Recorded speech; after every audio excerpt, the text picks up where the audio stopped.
So you've mentioned that when you started out, there were Ikoka and others. What do you think was your staying power? Customer Up to centricity. now. Customer centricity, like we obsess about our customers in a way that you can't even imagine. Even the company's business model was built around customers. In early 2013, we literally sketched out our customer journey over 3 pages, and we built a company around that, right? Wow. So the technology, the people, the processes, all the investments were around building out a customer journey. Often what happens with organizations is you do these investments, you build out all this stuff, and then you try and retrofit it into your customers. And you felt it as a customer, right? You call a company and you speak to one person and you speak to another, and it feels like you're speaking to two different people. Or you've been handed over. And it's just because, this traditional way of building a company inherently builds in fragmentation. And as a customer, you feel it. In our case, because we built around the journey, the way we're structured in the company is quite unusual. It's all sort of working in circles. We always focus on the flow of information, and there's almost no hierarchy. And our customers feel that. They always feel like they're talking to the same person at the company. So that's actually been the core of the company, is the customer centricity. And then on top of that, we've really innovated in customer support. So if you walked into our office, you would hardly hear the phone ring. We don't have a call center.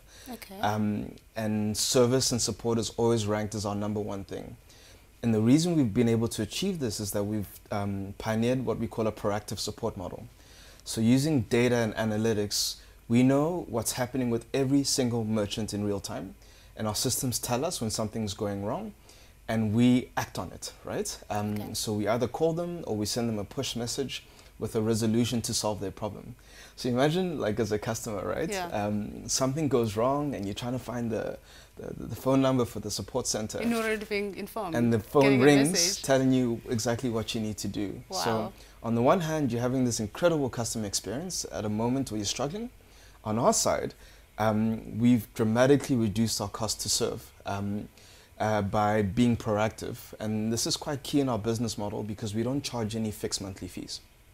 Right? So, you go onto our website, you sign up, you put in a few details, very light.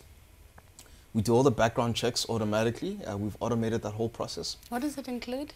The background checks? Just basically, do you have any issues with credit? Judgments and all that. Also things like, is this your bank account that you're signing up with? We verified all that type of information. Also, have you been listed for any fraud? So all this stuff happens in the background, and it's really nice and simple. And we have a very high approval rate, right? So our approval rate is like 95%, whereas in the industry we estimated at around 50%, right? So we have a very high approval rate, and then you fill in these details, takes you 5 minutes, and then you pick a card reader, almost like you're shopping on Takealot or whatever, and you buy it. It's yours, you own it, there's no rental or anything like that.